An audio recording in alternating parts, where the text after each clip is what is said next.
Ormai sempre di più la gente sta da una parte e la politica da un'altra. Vogliamo far capire che c'è anche una politica buona e una legge che ha portato questi disastri in Parlamento adesso parte dal basso, il Veneto è sempre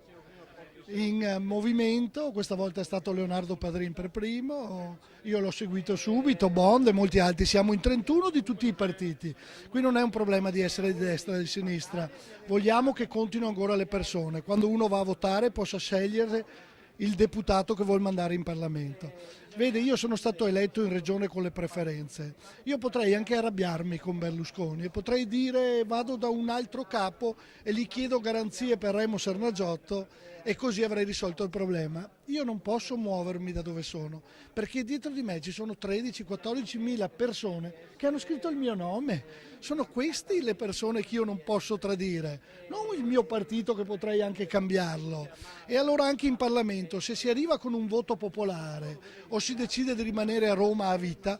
quando si torna sul territorio e ci si comporta male rispetto a quello che si è detto in campagna elettorale, beh, i cittadini oggi non sono più sereni e tranquilli, ti aspettano. E questa è la sfida di Leonardo Padrin, di tutti noi, è una sfida che diciamo facciamo far pace ai cittadini e a chi fa politica.